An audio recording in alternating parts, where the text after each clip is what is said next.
नमस्कार मित्रों, target the study point में आपका स्वागत है। हम आशा करते हैं आप लोग बेहतर होंगे। मित्रों, हम लोग इतिहास के 800 क्वेश्चंस को देख चुके हैं। उसी के क्रम में हम आगे का पार्ट देखेंगे। इतिहास से जुड़े हुए महत्वपूर्ण क्वेश्चंस को लुसेंट स्पीडी की बुक से छांट कर लाया गया है और ये सभी क्वेश्चंस किसी न किसी प्रतियोगी परीक्षा में पूछे गए हैं। हम आशा करते हैं आप लोगों को अच्छे लगेंगे। अगर वीडियो अच्छी लगती है तो पोस्ट को लाइक करिए, अधिक से अधिक शेयर करिए तथा चैनल पे सब्सक्राइबर बढ़ाने की मुहिम में अपना अहम योगदान दीजिए। चलिए हम देखते हैं पहला क्वेश्चन क्या है। 101वां क्वेश्चन, अस्थायी बंदोबस्त में भू राजस्व की दर क्या थी? तो 10/11 भाग कंपनी को और 1/11 भाग जमींदार को। इसमें जमींदार जो थे यही भू राजस्व की दर जो है तय करते थे। जितना भू राजस्व एक कलेक्ट करेंगे उसका 10/11 भाग कंपनी को देंगे, 1/11 भाग अपने पास रखेंगे। अस्थायी बंदोबस्त की योजना किसके द्वारा बनाई गई? तो जालसोर के द्वारा। भारत में नागरिक सेवा का जनक किसे माना जाता है? तो कॉर्नवालिस को माना जाता है। हस्तक्षेप की नीति किसने अपनाई? जालसोर ने। सहायक संधि की पद्धति किसने शुरू की? तो बेलजली ने। सहायक संधि स्वीकार करने वाला प्रथम राज्य कौन है? Hyderabad 1798, Mysore 1799, Awadh 1801, Scindia 1804। Fort William college की स्थापना किसने की? 1800 ईस्वी में बेलजली के द्वारा। कौन अपने आप को बंगाल का शेर कहता था? तो बेलजली है। बहुत इंपॉर्टेंट क्वेश्चन है। बंगाल का शेर अपने आप को कौन कहता था? बेलजली हो गया। बेल्लोर का सैनिक विद्रोह किसके शासनकाल में घटित हुआ? तो 1806 ईस्वी में जॉर्ज वार्लो के शासनकाल में। प्रथम आंग्ल नेपाल युद्ध किस गवर्नर के शासनकाल में हुआ? तो लॉर्ड हेस्टिंग के शासनकाल में 1814 से 16 के बीच आंग्ल नेपाल युद्ध हुआ, जो संगोला के संधि से समाप्त हुआ। इसको आप लोग याद रखिएगा, संगोले की संधि से। 1822 का टेनेसी एक्ट काश्तकारी अधिनियम किसने लागू किया? तो लॉर्ड हेस्टिंग ने। बेल्लोर के सैनिकों का जब विद्रोह हुआ उस समय मद्रास का गवर्नर कौन था? तो मद्रास का था लॉर्ड विलियम बेंटिंग। लेकिन अगर पूछेगा बंगाल का गवर्नर, तो बंगाल का गवर्नर कौन था उस समय? जॉर्ज वार्लो था। दोनों में अंतर आप लोग समझिएगा, ये क्वेश्चन पूछ चुका है एग्जाम में। भारत का पहला गवर्नर जनरल कौन है? तो लॉर्ड विलियम बेंटिंग है। सती प्रथा को किसने समाप्त किया? तो 1829 ईस्वी में राजा राम मोहन के सहयोग से लॉर्ड विलियम बेंटिंग ने। ठगी प्रथा का अंत किसने किया? तो 1830 ईस्वी में कर्नल स्लीमन की सहायता से लॉर्ड विलियम बेंटिंग ने। अंग्रेजी को उच्च शिक्षा का माध्यम किसने बनाया? तो मैकाले की अनुशंसा में अंग्रेजी को उच्च शिक्षा का माध्यम लॉर्ड विलियम बेंटिंग के द्वारा बनाया गया। अगला क्वेश्चन देखिए, मैसूर तथा पूर्व मध्य कचेर को किसने हड़पा? तो लॉर्ड विलियम बेंटिंग ने मैसूर, पूर्व तथा मध्य कचेर को हड़प लिया था। भारतीयों को उत्तरदायी पदों पर किसने नियुक्त किया? तो लॉर्ड विलियम बेंटिंग ने। भारतीय प्रेस का मुक्तिदाता किसे कहा जाता है? चार्ल्स मेटकाफ को। 1835 से 36 से जो है भारत के गवर्नर थे और इन्होंने प्रेस से पूरा प्रतिबंध हटा दिया, इसलिए इनको भारतीय प्रेस का मुक्तिदाता कहा जाता है। सिंध का ब्रिटिश साम्राज्य में विलय कब हुआ था? तो 1843 ईस्वी में लॉर्ड एलिनबरो के शासनकाल में। प्रथम आंग्ल सिख युद्ध 1845-46 किस गवर्नर जनरल के शासनकाल में हुआ? तो लॉर्ड हार्डिंग के शासनकाल में। ये भी क्वेश्चन पूछ चुका है एग्जाम में। पूछ लेता है कि कौन सी घटना किस वायसराय के शासनकाल में घटित हुई? तो प्रथम आंग्ल सिख युद्ध 1845-46 में हार्डिंग के शासनकाल में घटित हुई। नरबली प्रथा पर प्रतिबंध किसने लगाया? लॉर्ड हार्डिंग ने। लोअर बर्मा और पीगू को अंग्रेजी राज्य में कब मिला लिया गया? तो द्वितीय आंग्ल बर्मा युद्ध के बाद 1852 ईस्वी में। इनाम कमीशन की स्थापना किसने की? तो लॉर्ड डलहौजी ने इनाम कमीशन की स्थापना की। इसका उद्देश्य था भूमिकर रहित जागीरों का पता लगाकर उनको छीनना। तो पूछा हुआ है क्वेश्चन से, इनाम कमीशन की स्थापना किसने की? डलहौजी ने। व्यवगत सिद्धांत का प्रतिपादक कौन था? व्यवगत को ही राज्य हड़प नीति भी कहा जाता है। तो राज्य हड़प नीति का प्रतिपादक कौन था? डलहौजी था। राज्य हड़प नीति के अंतर्गत सर्वप्रथम किस राज्य को डलहौजी ने हड़पा था? तो 17 को 1848 ईस्वी में। जिसको आप याद कर लीजिए अच्छे से कि राज्य हड़प नीति के अंतर्गत सबसे पहले सतारा को हड़पा गया। अवध को ब्रिटिश साम्राज्य में कब मिलाया गया? तो अवध को 1856 ईस्वी में ब्रिटिश साम्राज्य में मिला लिया गया। क्यों मिलाया गया? अगला क्वेश्चन में देखिए। जब अवध पर कुशासन का आरोप लगाकर अंग्रेजी राज्य में मिलाया गया उस समय वहाँ का नवाब कौन था? तो उस समय नवाब जो थे आपके वाजिद अली शाह थे। अब यहाँ से स्पष्ट हो गया कि अवध को क्यों मिलाया गया, कुशासन का आरोप लगा के 1856 में। ये प्रश्न पूछा है कि अवध को अंग्रेजी राज्य में कब मिलाया गया? 1856 में। बूड का डिस्पैच क्या है? तो डलहौजी के द्वारा 1854 ईस्वी में शिक्षा संबंधी सुधार लाया गया, वही बूड का डिस्पैच था। इसके अंतर्गत मुंबई, कोलकाता, मद्रास में एक एक विश्वविद्यालय तथा प्रत्येक प्रदेश में एक शिक्षा निदेशक नियुक्त किया गया। भारत में रेलवे का जनक किसे माना जाता है? डलहौजी में। भारत में पहली बार रेलवे लाइन कब चली? तो 16 अप्रैल 1853 ईस्वी में मुंबई से थाने के बीच 34 किमी। तो ये पूछता है किसके बीच चली? तो मुंबई से थाने के बीच कितनी दूर चली? 34 किमी। कब चली? 16 अप्रैल 1853 को। भारत में पहली बार डाक टिकट कब और कहाँ से जारी किया गया? कराची से 1854 ईस्वी में। यह 2 बार रेलवे के एग्जाम में पूछ चुका है। भारत में तार सेवा की शुरुआत कब हुई? 1853 में, कोलकाता से आगरा के बीच। किसने प्रतियोगी परीक्षाओं के आधार पर प्रशासनिक अधिकारियों की नियुक्ति की व्यवस्था की? तो लॉर्ड डलहौजी ने 1853 के एक्ट के द्वारा 1854 से प्रतियोगी परीक्षाओं का आयोजन किया जाने लगा। ये भी क्वेश्चन एक बार पूछ चुका है कि प्रतियोगी परीक्षाओं के आधार पर प्रशासनिक अधिकारियों की नियुक्ति कब से की जाने लगी? तो 1853 के एक्ट द्वारा 1854 से। ये व्यवस्था किसने बनाई? डलहौजी ने। अगला क्वेश्चन देखिए, सिविल सेवा परीक्षा में सफलता प्राप्त करने वाले प्रथम भारतीय कौन है? तो सत्येंद्रनाथ टैगोर है। इलाहाबाद एवं लंदन दोनों स्थानों पर एक साथ सिविल परीक्षा का आयोजन कब किया गया? 1922 ईस्वी में। अगला क्वेश्चन देखिए, भारत का प्रथम वायसराय कौन था? तो लॉर्ड कैनिंग था। 1857 ईस्वी का प्रथम स्वतंत्रता संग्राम किसके शासनकाल में घटित हुआ? तो कैनिंग के शासनकाल में। 1857 ईस्वी के ऐतिहासिक विद्रोह का क्या परिणाम हुआ? तो भारत का शासन कंपनी के हाथों से सीधे ब्रिटिश सरकार के नियंत्रण में चला गया। ये सबसे महत्वपूर्ण उसका परिणाम निकला कि भारत से जो है कंपनी के हाथों से शासन छीन के ब्रिटिश सरकार का सीधे नियंत्रण हो गया। इंडियन हाई कोर्ट एक्ट कब पारित हुआ? 1856 ईस्वी में, कैनिंग के शासनकाल में। विधवा पुनर्विवाह अधिनियम कब पारित हुआ? 1856 में। तो ये मैचिंग करने के लिए दे देता है कि इंडियन हाई कोर्ट एक्ट कब पारित हुआ? 1856। विधवा पुनर्विवाह अधिनियम कब पारित हुआ? 1856। मुगल सम्राट के पद को कब समाप्त कर दिया गया? तो भारत शासन अधिनियम 1858 द्वारा। पोर्टफोलियो की प्रणाली कब लागू हुई? 1861 ईस्वी में। गवर्नर जनरल को अध्यादेश जारी करने की शक्ति कब प्राप्त हुई? तो भारत शासक अधिनियम 1861 के द्वारा। अगला क्वेश्चन, वहाबी आंदोलन का दमन किसने किया? तो लॉर्ड एल्गिन ने।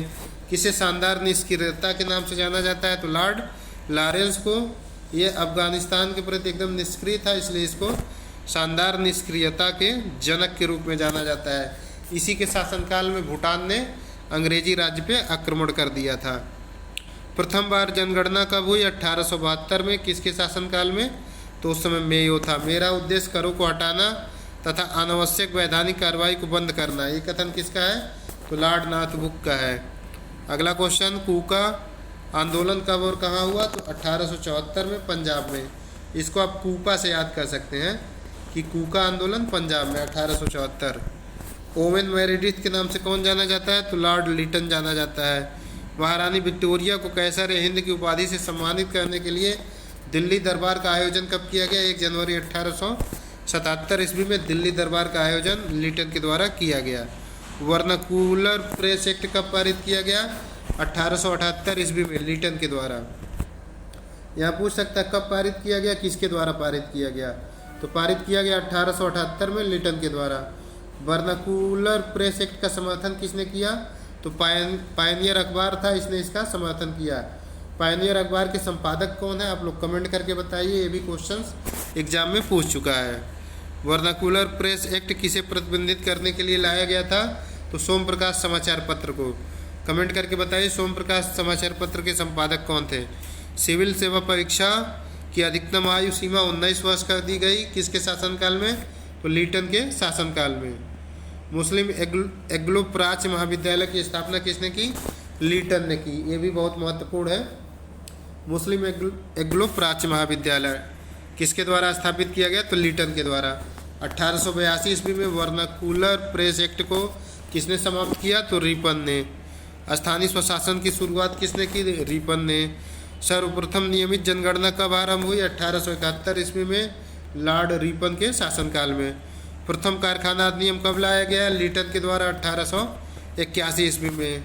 हंटर आयोग किससे संबंधित है? शैक्षिक सुधारों से 1882 ईस्वी में लाया गया। तो ये दोनों पूछता है किससे संबंधित है? शैक्षिक सुधार से। कब लाया गया? 1882 में। इल्बर्ट विधेयक कब लाया गया? 1883 में। इल्बर्ट विधेयक में क्या था? आगे अभी आप देखिए अगले क्वेश्चन में। श्वेत विद्रोह क्या है? तो जो भारतीय न्यायाधीशों द्वारा मुकदमे की सुनवाई की जाती थी तो यूरोप के वासियों ने जो है उसका काफ़ी विरोध किया। इल्बर्ट विधेयक पेश किया गया कि अब जो है बाहरी यूरोप वासियों के मुकदमे को भी भारतीय न्यायाधीश देख सकते हैं। तो इसका यूरोप वालों ने ज़बरदस्त विरोध किया। उसी विरोध को श्वेत विद्रोह कहा जाता है तथा ये जो विधेयक लाया गया था उसे इल्बर्ट विधेयक कहा जाता है। 1883 ईस्वी में लाया गया। भारतीय राष्ट्रीय कांग्रेस की स्थापना किस गवर्नर के शासनकाल में हुई? तो डफरिन के शासनकाल में 28 दिसंबर 1885 ईस्वी। भारतीय राष्ट्रीय कांग्रेस की स्थापना किसने की? ए.ओ. ह्यूम ने। ए.ओ. ह्यूम को हर्मिट ऑफ शिमला कहा जाता है। ठीक है, भारतीय राष्ट्रीय कांग्रेस की स्थापना ए.ओ. ह्यूम ने किया और इन्हें हर्मिट ऑफ शिमला कहा जाता है। दूसरा कारखाना अधिनियम कब लाया गया? 1891 ईस्वी में लैंसडाउन द्वारा लाया गया। सप्ताह में एक दिन की छुट्टी की व्यवस्था 1891 ईस्वी से हुई। अगला क्वेश्चन, भारत को तलवार के बल पर विजित किया गया है और तलवार के बल पर ही इसकी रक्षा की जाएगी। यह कथन किसका है? तो लॉर्ड एल्गिन द्वितीय का है। विश्वविद्यालय आयोग की स्थापना कब व किसके द्वारा की गई? तो 1902 ईस्वी में कर्जन ने सर थॉमस रैले की अध्यक्षता में विश्वविद्यालय आयोग की स्थापना की। इसको यूटी से कह सकते हैं कि यूनिवर्सिटी जो है टैले की अध्यक्षता में, थॉमस रैले की अध्यक्षता में बनी। कब बनी? 1902 ईस्वी में। अगला क्वेश्चन देखिए, विश्वविद्यालय अधिनियम कब पास किया गया? तो विश्वविद्यालय अधिनियम पास किया गया 1904 में, लेकिन विश्वविद्यालय थॉमस रैले की अध्यक्षता में 1902 ईस्वी में बन गया था। भारतीय पुरातत्व विभाग की स्थापना किसने की? प्राचीन स्मारक संरक्षण अधिनियम 1904 के द्वारा कर्जन ने। प्राचीन स्मारक संरक्षण अधिनियम 1904 में लाया गया, उसी के अंतर्गत भारतीय पुरातत्व विभाग की स्थापना कर्जन ने की। बंगाल का विभाजन कब हुआ? तो 16 अक्टूबर 1905 में कर्जन के द्वारा। मुस्लिम लीग की स्थापना कब व किसके द्वारा की गई? तो आगा खां एवं समीउल्लाह खां के द्वारा 1906 ईस्वी में। मुस्लिम लीग की स्थापना की गई कहाँ? ढाका में। कांग्रेस का विभाजन कहाँ हुआ? सूरत अधिवेशन 1907 में। मार्ले मिंटो सुधार अधिनियम 1909 किसके द्वारा लाया गया? तो लॉर्ड मिंटो के द्वारा। मुसलमानों के लिए अलग निर्वाचन की व्यवस्था की गई। अगला क्वेश्चन देखिए, मार्ले मिंटो सुधार अधिनियम को किसने भारत विभाजन का बीज कहा? तो राजेंद्र प्रसाद ने। यह 2 बार पूछ चुका है और एक बार बीपीएससी में पूछ चुका है। मार्ले मिंटो सुधार अधिनियम को किसने भारत विभाजन का बीज कहा? तो राजेंद्र प्रसाद ने। बंगाल विभाजन को कब रद्द किया गया? तो 1911 ईस्वी में दिल्ली दरबार का आयोजन किया गया था। 12 दिसंबर 1911 को बंगाल विभाजन को रद्द करके भारत की राजधानी दिल्ली स्थानांतरित की गई तथा दिल्ली से आगे देखिए 12 दिसंबर 1911 ईस्वी को दिल्ली को राजधानी बनाए जाने की घोषणा की। 1912 ईस्वी से दिल्ली भारत की राजधानी बनी। मुंबई क्रॉनिकल पत्रिका के संपादक कौन है? फिरोज शाह मेहता हैं। प्रताप पत्रिका के संपादक कौन है? गणेश शंकर विद्यार्थी हैं। बनारस हिंदू विश्वविद्यालय को कुलाधिपति नियुक्त होने वाला प्रथम वायसराय कौन था? तो हार्डिंग था 1916 ईस्वी में। कांग्रेस का लखनऊ अधिवेशन कब हुआ? 1916 ईस्वी में। पुणे में महिला विश्वविद्यालय की स्थापना किसने की? तो प्रोफेसर D.K. कर्वे ने 1916 ईस्वी में पुणे में महिला विश्वविद्यालय की स्थापना की। प्रथम महिला विश्वविद्यालय था। सैडलर आयोग किससे संबंधित है? तो जो सैडलर आयोग है 1917 ईस्वी में चेम्सफोर्ड के द्वारा लाया गया, ये शिक्षा से संबंधित है। जलियांवाला बाग हत्याकांड कब हुआ? 13 अप्रैल 1913 ईस्वी को। खिलाफत आंदोलन की शुरुआत कब हुई? 19 अक्टूबर 1919 ईस्वी को। खिलाफत आंदोलन में गांधी जी की भागीदारी की किसने निंदा की? तो गांधी जी ने खिलाफत आंदोलन में भाग लिया था, तो उसकी निंदा मोहम्मद अली जिन्ना के द्वारा की गई। चौरी चौरा कांड कब घटित हुआ? 5 फरवरी 1922 ईस्वी को। स्वराज पार्टी की स्थापना किसने की? 1923 ईस्वी में चित्तरंजन दास एवं मोतीलाल नेहरू ने। 1923 ईस्वी के आम चुनाव में मध्य प्रांत एवं बंगाल में किससे वोट बहुमत मिला? स्वराज पार्टी को। अगला क्वेश्चन देखिए, किस वायसराय के शासनकाल में प्रिंस ऑफ वेल्स भारत आए? तो लॉर्ड रीडिंग के शासनकाल में नवंबर 1921 ईस्वी में प्रिंस ऑफ वेल्स भारत आए। उन्हें देखने के लिए काफ़ी भीड़ हुई और उस दिन पूरे भारत में जो है हड़ताल मनाया गया। मोपला विद्रोह कब हुआ? 1921 ईस्वी में केरल में। भारतीय कम्युनिस्ट पार्टी का गठन कब और किसके द्वारा किया गया? तो 1921 ईस्वी में एम.एन. राय के द्वारा। कम्युनिस्ट पार्टी की स्थापना 1921 ईस्वी में की गई और उसके संस्थापक कौन थे? एम.एन. राय थे। साइमन कमीशन मुंबई कब पहुंचा? तो साइमन कमीशन 3 फरवरी 1928 ईस्वी को मुंबई पहुंच गया था। लाहौर जेल में 64 दिन की भूख हड़ताल के बाद शहीद होने वाले सेनानी कौन थे? तो जतिन दास थे। पूर्ण स्वराज का लक्ष्य कब और कहाँ रखा गया? तो कांग्रेस के लाहौर अधिवेशन 1929 ईस्वी को पूर्ण स्वराज का लक्ष्य रखा गया। अगला क्वेश्चन देखिए, प्रथम गोलमेज सम्मेलन कब हुआ? तो 12 नवंबर 1930 को। गांधी इरविन समझौता कब हुआ? 5 मार्च 1931 को। ये सभी क्वेश्चंस पूछता है, 2-4 ऑप्शन दे देगा, क्या देगा, इसको क्रम से लगाइए या सीधे सीधे पूछ सकता है। तो इसको आप लोग हल्के में मत लीजिए। जो भी शामिल किया गया क्वेश्चन परीक्षा की दृष्टि से बहुत ही उपयोगी है। ये सभी क्वेश्चंस अपने अनुभव के आधार पर छाटा गया है, कोई भी फालतू क्वेश्चन नहीं है, तो इसलिए आप लोग अच्छे से देखिए। अगला क्वेश्चन देखिए, द्वितीय गोलमेज सम्मेलन का आयोजन कब किया गया? 7 सितंबर से 1 दिसंबर 1931। जो द्वितीय गोलमेज सम्मेलन में कांग्रेस का प्रतिनिधित्व किसने किया? महात्मा गांधी ने। ये टाइप मिस्टेक हो गया, द्वितीय है। द्वितीय गोलमेज सम्मेलन में कांग्रेस का प्रतिनिधित्व किसने किया? महात्मा गांधी ने। सांप्रदायिक पद चार्ट की घोषणा किसने की? रैमजे मैकडोनाल्ड के द्वारा 16 अगस्त 1932 ईस्वी को। दलितों को अलग प्रतिनिधित्व देने के नाम पर सांप्रदायिक पंचायत की घोषणा की। तो फिर जो है पूना समझौता कब वो किसके बीच हुआ? 24 सितंबर 1932 ईस्वी को। ये डेट ही महत्वपूर्ण है कि पूना समझौता कब हुआ? 24 सितंबर 1932 को, महात्मा गांधी एवं अम्बेडकर के बीच। और सांप्रदायिक पंचायत का निर्धारण कौन किया? रैमजे मैकडोनाल्ड द्वारा 16 अगस्त 1932 को। तो ये मित्रों जो है क्रम से लगाने के लिए पूछ लेता है, इसलिए इसको आप लोग अच्छे से देखिए। तीसरे गोलमेज सम्मेलन का आयोजन कब किया गया? 17 नवंबर से 24 दिसंबर 1932। तो मित्रों ये जो है महत्वपूर्ण 100 प्रश्न थे। हम आशा करते हैं सभी क्वेश्चंस आपको अच्छे लगे होंगे। अगर वीडियो अच्छी लगती है तो मित्रों जो है वीडियो को अधिक से अधिक शेयर करिए तथा चैनल पर सब्सक्राइबर बढ़ाने में अपना योगदान दीजिए। धन्यवाद दोस्तों।